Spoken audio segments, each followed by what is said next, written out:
네, 그럼 지금부터 본격적으로 2부 시작하도록 하죠. 네, 아까 예고드린 대로 지금부터 CSS에서 아주 중요한 개념이라 할 수 있는 디스플레이와 포지션에 대해서 알아볼 겁니다. 이것들이 중요한 이유는 저희는 웹 프로그래밍을 통해서 웹사이트를 만들고자 하는 거잖아요. 그럼 분명 사용자들이 들어와서 이용을 편리하게 하는 것이 관건인데 저희가 그럼 그 목적을 이루기 위해서 다양한 요소들을 배치하거나 정렬할 일이 생기단 말이죠. 이런 것들을 지금부터 다룰 겁니다. 그렇기 때문에 아주 이 개념을 확실하게 잡고 가시는 게 중요하고요. 일단 먼저 첫 번째로 디스플레이에 대해서 알아볼 건데, 디스플레이는 크게 4가지 정도 속성이 있습니다. 첫 번째는 블럭이고요. 블럭 엘레먼트라고도 하는데, 이 블럭 속성을 가진 태그들은 대표적으로 div나 p 태그나 h1, h2 태그 이런 것들이 있는데, 이 줄을 자체를 공간을 잡아먹게 되죠. 그래서 블럭이라는 이름을 붙였고요. 이와 반면에 두 번째로 인라인이라는 속성이 있어요. 이제 인라인 엘레먼트 같은 경우는 한 줄에 여러 개가 동시에 들어갈 수 있는 거죠. 차곡차곡 쌓이게 되는 거죠. 그리고 그 줄이 꽉 찼을 경우에 다음 줄로 넘어가고요. 그리고 세 번째로 이 두 인라인과 블럭이라는 속성을 짬뽕 시켜 놓은 게 있는데, 그게 바로 인라인 블럭입니다. 인라인 블럭 속성을 사용하시게 되면은 기본적으로 여러 줄, 블럭 속성처럼 여러 줄을 차지하면서도 이 블럭들이 여러 개가 모여서 한 라인을 이루게 되는 거죠. 그리고 마지막으로 네 번째, 그 디스플레이 none이라는 속성은 그냥 그 공간 자체를 없애버리고 보여주지 않겠다라는 속성입니다. 그럼 이제 구체적으로 어떻게 사용하는 건지, 무엇이 다른지 실습으로 한번 보여드리도록 하겠습니다. 네, 지금부터 디스플레이 실습 시작하겠습니다. 먼저 전 비주얼 스튜디오 코드를 켰고요. display.html이라는 파일을 만들었습니다. 빠른 실행을 위해서 느낌표하고 탭 또는 엔터를 누르시면 보시는 바와 같이 기본 틀이 마련이 되고요. 먼저 블록 엘레먼트를 살펴볼 거라서 블록 엘레먼트 하면 가장 대표적인 태그로 div 태그가 있죠. div 태그에 박스라는 클래스를 주고 이거를 복사를 하겠습니다. 그리고 각각을 구분하기 위해서 번호를 매길 거고요. 그리고 이 6개의 박스 클래스를 가진 div 태그들을 동시에 효과적으로 꾸미기 위해서 스타일이라는 태그를 적용할 거예요. 클래스이기 때문에 박스 입력하고 중괄호 한 뒤에, 왜냐하면 가로는 한 100픽셀 정도, 그리고 높이도 100픽셀, 그리고 div 태그끼리 좀 떨어져 있으면 보기가 좋을 것 같으니 마진도 한 5픽셀 정도 줘보도록 하겠습니다. 마지막으로 좀 더 보기가 좋게 배경 화면도 좀 넣을까요? 백그라운드 컬러는 아쿠아마린 이런 식으로 하고 저장을 누른 뒤에 리로드를 땅 하면 저희가 예상했던 것처럼 6개의 박스가 나옵니다. 그런데 여기서 좀 잘 보셔야 될 게 1번 박스 다음에 2번 박스가 지금 오른쪽에 이렇게 공간이 있음에도 불구하고 아래로 내려갔잖아요. 그 이유는 아까 제가 앞에서도 설명드렸다시피 여기가 빈 공간이지만 사실상 이 1번 div 태그에 의해서 차지되어 있는 공간이라고 보셔야 된다는 겁니다. 즉 div 태그처럼 이제 블록 엘리먼트들은 이 height, 이 높이에 대해서 모든 해당하는 라인들이 이 태그에 의해서 차지가 됩니다. 자, 그렇다면 이번엔 이와 반대되는 inline이라는 태그를 알아볼 건데요. inline이라는 속성을 가진 대표적인 태그로 span이라는 태그가 있다 그랬죠. 이번엔 모든 div 태그를 span으로 바꿔보겠습니다. 자, 그럼 어떻게 될까요? 저장을 딱 누르면 자, 완전 다른 모습이죠. 아까와 다르게 첫 번째 줄에 1, 2, 3, 4, 5, 6이라는 글자가 한 번에 나왔고요. 심지어 저희가 이 박스라는 클래스에다가 높이와 너비를 지정해 줬음에도 불구하고 전혀 반영이 안 된 것을 알 수 있습니다. 네, 이 inline이라는 속성은 너비나 높이를 반영할 수 없다는 사실 기억해 두시고요. 오로지 그 태그 안에 있는 실질적인 내용물에 의해서만 그 영역이 확정되게 됩니다. 자, 그렇다면 여기서 추가적으로 지금은 여기 6번까지라서 첫 번째 줄에 다 들어왔는데, 만약 좀 더 내용이 길어서 마지막 줄에 도달했다면, 마지막 칸에 도달했다면 어떻게 될까요? 마지막 그 div를 이런 알 수 없는 문구로 한번 채워보겠습니다. 자, 여러분들이 예상하시던 바와 같이 저희 이런 거에 굉장히 익숙하잖아요. 한글이나 워드를 쓸 때도 맨 오른쪽에 가면 자연스럽게 다음 줄로 행간이 되게 되죠. 자, 저장을 딱 누르면 저희가 예상한 것처럼 줄이 바뀌어서 차례대로 적혀 있는 걸 볼 수 있겠습니다. 정말 딱 이 글이 써진 부분만 색칠되어 있는 걸 볼 수 있죠. 자, 그렇다면은 제 인라인과 블록을 알아봤으니 아까 인라인 블록이라는 속성도 있다 그랬잖아요. 그 속성은 인라인과 블록 각각의 속성을 조금씩 짬뽕한 것인데, 자, 이번에 좀 다시 돌아와서 이 모든 이 스팬이라는 태그를 디스플레이를 인라인 블록으로 한번 바꿔보겠습니다. 어떻게 될까요? 하나, 둘, 셋. 자, 뭔가 느낌이 오시나요? 아까 블록일 때는 이 1번 사각형에 의해서 오른쪽 공간이 다 차지되어 가지고 밑으로 정렬이 되었는데, 지금 오른쪽에 차곡차곡 쌓여 있죠. 그런데 동시에 이 하이트와 너비도 유지하고 있는 모습을 확인할 수 있습니다. 또한 이렇게 창의 크기가 바뀌었을 때 이렇게 유동적으로 변경이 되는 걸 볼 수가 있어요. 자, 그렇다면은 그 마지막 속성인 none을 알아보기 전에 아까 저희가 div랑 span 태그를 알아봤잖아요. 이것들은 저희가 지금 방금 inline 블록이라고 디스플레이를 바꿨던 것처럼 기본 디폴트 값이 각각 정해져 있긴 하나 언제든 저희가 원하는 대로 디스플레이를 지정할 수가 있어요. 그럼 이제 마지막으로 디스플레이 none이라는 속성에 대해서 알아볼게요. 근데 이제 여기 이 클래스 전체에다가 none을 적용하면 다 사라지니까 하나만 한 3번에다가만 따로 스타일을 적용하도록 하겠습니다. 이제 none이라는 속성을 적용한다면 예상하셨다시피 3번이 사라지겠죠. 하고 저장을 딱 누르면 3번이 사라지고 1, 2, 4, 5, 6번 사각형만 남은 모습을 확인할 수 있습니다. 여기서 좀 더 이제 심화로 들어가자면 자세히 보면 3번이 있던 자리에 아예 4번이 차고 들어왔죠. 그런데 만약 내가 이 3번을 없애긴 했는데 사실상 그 공간은 그대로 남겨두고 싶을 때가 있어요. 그럴 때는 디스플레이라는 속성 대신 비저빌리티, 가시성이라고 할까요, 한국말로? 를 히든으로 설정하시면 그냥 보기와 같이 사실상 3번 자리가 남아있는 모습을 확인할 수 있겠습니다. 어떤 요소를 없애고 나타나게 하는 것은 굉장히 유용하게 쓰이는데요. 앞으로 자바스크립트를 배우시면서 쓸 일이 많으시겠지만 어떤 버튼을 눌렀을 때 이게 나오게 하고 어떤 버튼을 눌렀을 때 이게 또 없어지게 하고 이런 것들을 구현할 때 아주 유용합니다. 그래서 잘 알아두시기를 권해드리고요. 자, 여기까지 디스플레이에 대한 실습을 마치고 다음으로 포지션에 대해서 설명드리겠습니다. 자, 그렇다면은 포지션에 대해서 구체적으로 디테일한 속성 등등에 대해서 알아보기 전에 먼저 인터넷의 역사에 대해서 알아보면 좋을 것 같아요. 여러분, 인터넷이 얼마나 대단한 발명품인지 혹시 생각해 보신 적이 있으신가요? 아마 그러기 쉽지 않죠. 요즘 시대에 저희는 인터넷을 아주 당연한 것처럼 사용하고 있는데요. 인터넷이 없던 시절 사람들은 컴퓨터를 모두 개별적인 개체로서 인식을 했겠죠. 이 말은 컴퓨터가 연산을 하고 이런 데 이용은 되지만 사실상 정보를 공유하는 데는 아주 어려움을 겪었다는 말인데요. 인터넷이 등장과 함께 컴퓨터들은 쉽게 정보를 공유할 수 있게 되었습니다. 그래서 어떤 교수님은 이렇게도 말씀하셨어요. 인터넷이 인류 역사상 불의 발견이나 활자의 개발이나 인쇄술의 보급 등등 이 정도로 아주 획기적인 역사적인 사건이라고 말이죠. 어쨌든 이런 인터넷을 통해서 저희는 이제 쉽게 정보를 교환하게 되는데 그거를 가능케 하는 것이 바로 이제 웹이라는 거를 통해서 구현되게 되는 것이죠. 저희는 이 웹 프로그래밍 언어를 배우고 있는 것이고요. 자, 다시 과거로 돌아가서 초창기에 인터넷이 개발되었다 하더라도 기술력의 한계나 그 당시 컴퓨터의 한계들로 인해서 사람들은 텍스트를 보내는데 보낼 수밖에 없게 됩니다. 하지만 이 당시에는 텍스트만 보내도 굉장하게 혁신적인 것이었겠죠.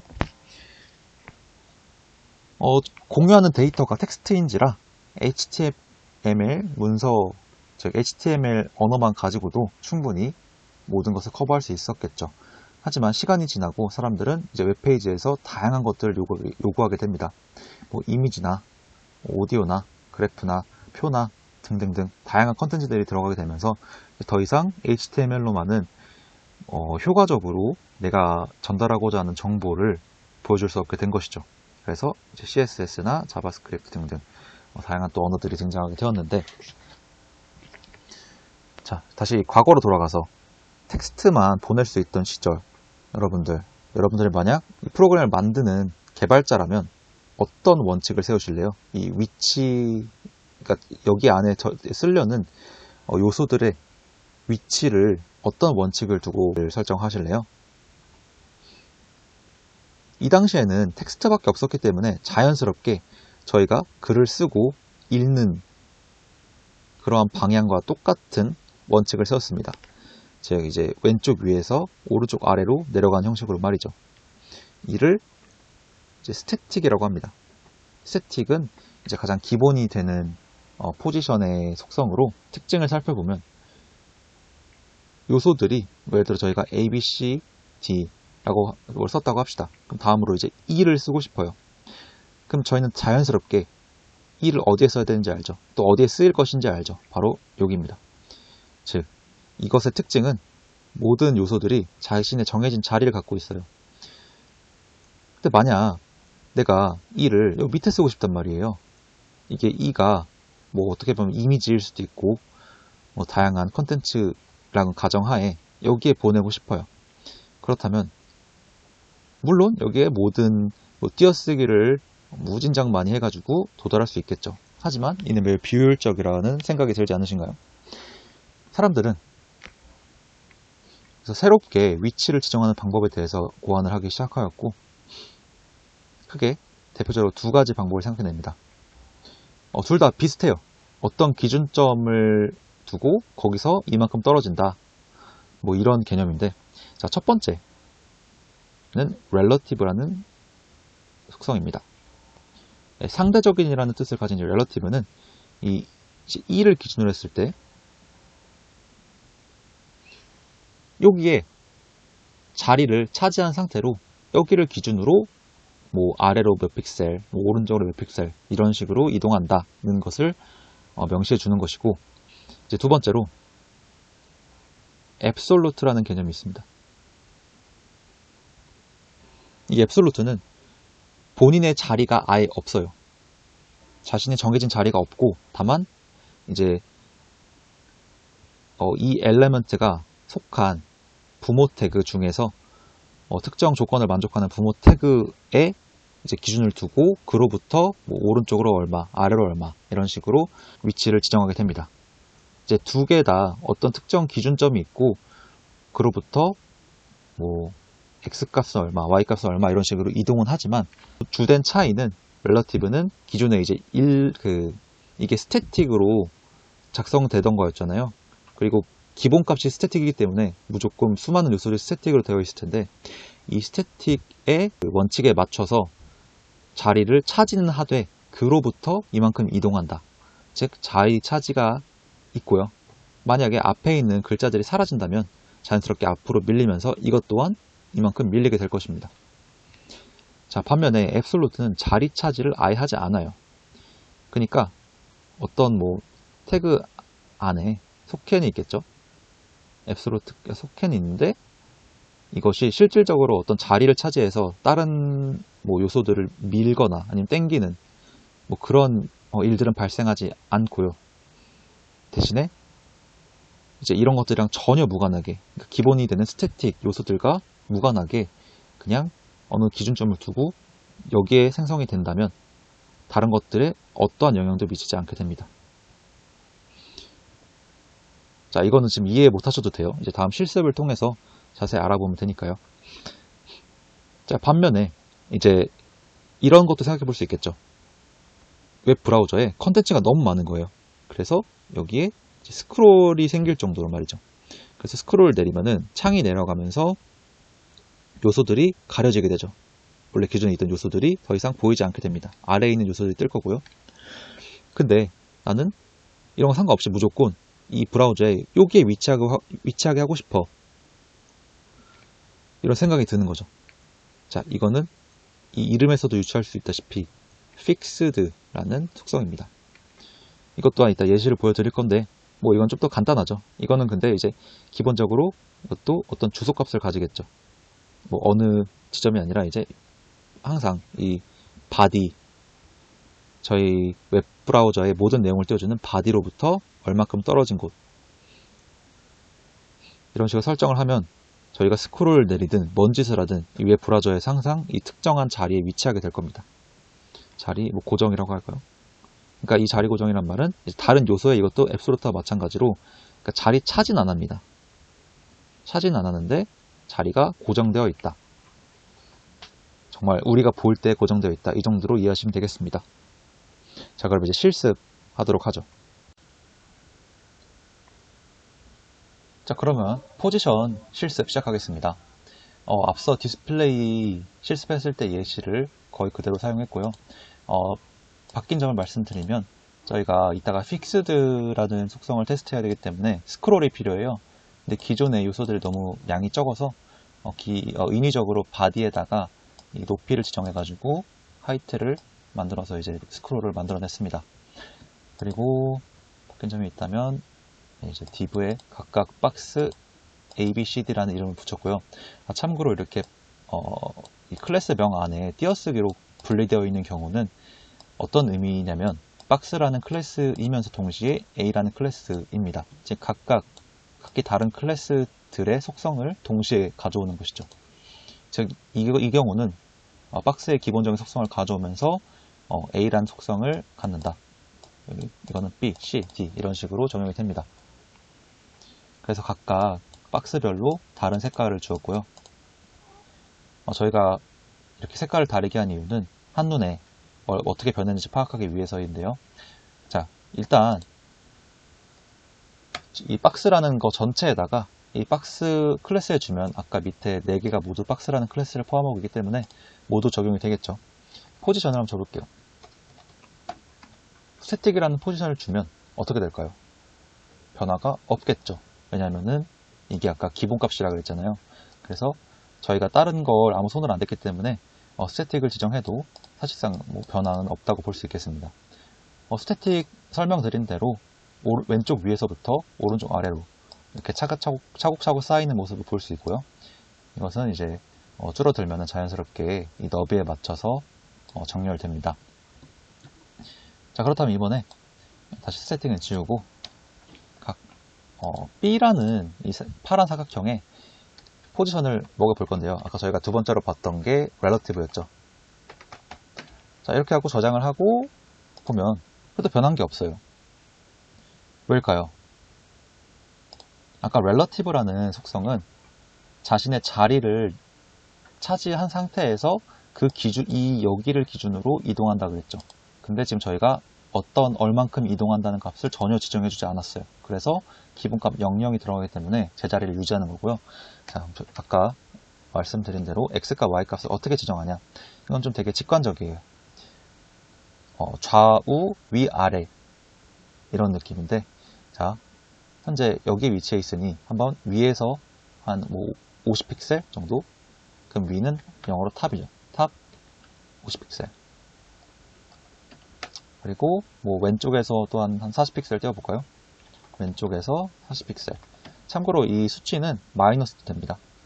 한번 이 상태로 적용을 해볼게요. 저장하면 이렇게 이동한 걸 볼 수 있죠. 이게 원래 여기에 있었잖아요. 그러면 지금 여기서 요만큼 40픽셀 이동했고요. 여기서 요만큼 50픽셀 이동했습니다. 자, 이번에는 이 초록색 D라는 사각형을 한번 앱솔루트라는 포지션을 줘볼게요. 포지션 앱솔루트. 자, 이렇게 저장을 하게 되면 어떤 일이 발생할까요? 네, 아까 위에서처럼 아무것도 저희가 이런 위치값을 설정해주지 않았기 때문에 그대로일까요? 실행을 해보면 이렇게 C 바로 뒤에 붙는 걸 알 수 있습니다.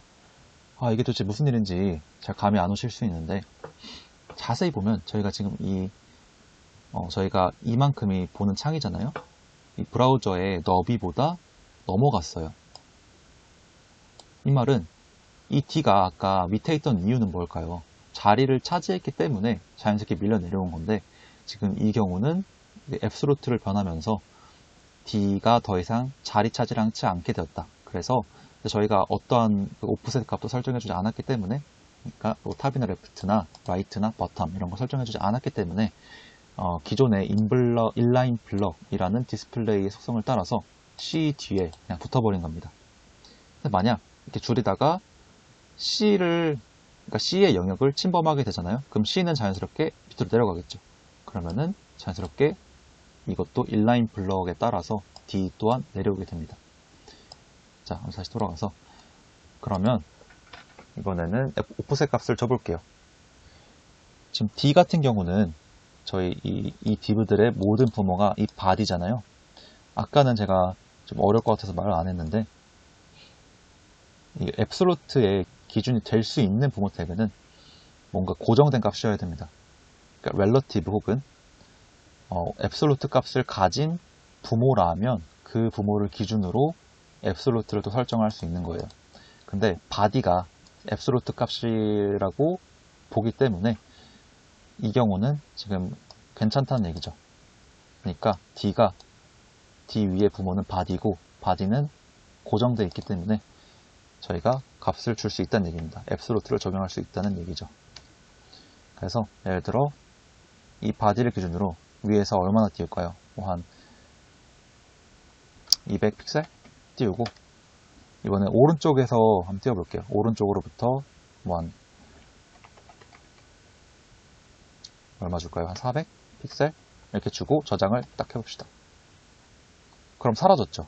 그 말은 지금 저희 이 창을 벗어났다는 얘기인데, 이걸 좀 줄여보겠습니다. 한 150? 자, 이렇게 하면 D가 나타났죠. 지금 여기에 있는 이게 지금 body인데, 저희가 탑에서 200, 이만큼이 200픽셀일 거고요. right로부터 150픽셀 이렇게 이동하게 된 겁니다. 좀 이해가 되시죠, 이제? 자, 그리고 아까 제가 relative랑 absolute의 차이점이 아주 중요하다 그랬는데, D는 지금 사실상 공중에 붕 떠 있는 거나 마찬가지예요. 지금 B도 붕 떠 있긴 하지만 차이점은 여기에 자리를 차지하고 있다고 그랬죠. 자, 여기서 문제 나갑니다. 만약 내가 이 A라는 D를 삭제했어요. 아예 없앴어요. 그렇다면 B와 D 중에 변화하는 것은 무엇일까요? 네, 쉽죠. 당연히 B겠죠. B는 공간을 웬만큼 차지하고 있는데 A가 없어지면은 자연스럽게 여기를 메꾸면서 이걸 기준으로 하고 있던 B 사각형은 자연스럽게 이만큼 이동하게 될 겁니다. 근데 D는 이 body가 변함이 없기 때문에 그대로 위치를 유지할 거고요. 한번 정말 그런지 볼까요? A 태그를 삭제해 보겠습니다. 하나, 둘, 셋. 네, 그대로 됐죠. A가 없어진 만큼 B가 앞으로 당겨지게 되었습니다. 네, 이 정도면은 이제 어느 정도 이 세 가지 포지션 개념에 대해서 감을 잡으셨을 거라 생각을 하고요. 다시 A를 살리고, 자, 이번에는 이 C 사각형을 오른쪽 아래로 보내고 싶은데, 이번에는 포지션 픽스드라는 값을 줘볼 거예요. 근데 실전에서 어떻게 쓰이는지 한번 확인해 볼까요? 예, 저희 학교 페이지죠. 저희 학교 페이지도 유심히 보면 이렇게 오른쪽 아래에 버튼을 누르면 맨 위로 올라가는 그런 기능을 가진 버튼, 아니면 이렇게 위에 헤더 태그처럼 저희가 스크롤을 내리거나 올려도 항상 고정적인 위치를 갖는 그런 요소들이 있어요. 자, 이거를 개발자 도구를 펴서 한번 보겠습니다. 이 버튼에 해당하는 게 어딘지 볼까요? 자, 이 A 태그가 바로 이 버튼인데, 클래스 탑 버튼, 여기에 스타일을 보시면 픽스드로 잘 되어 있는 것을 볼 수가 있죠.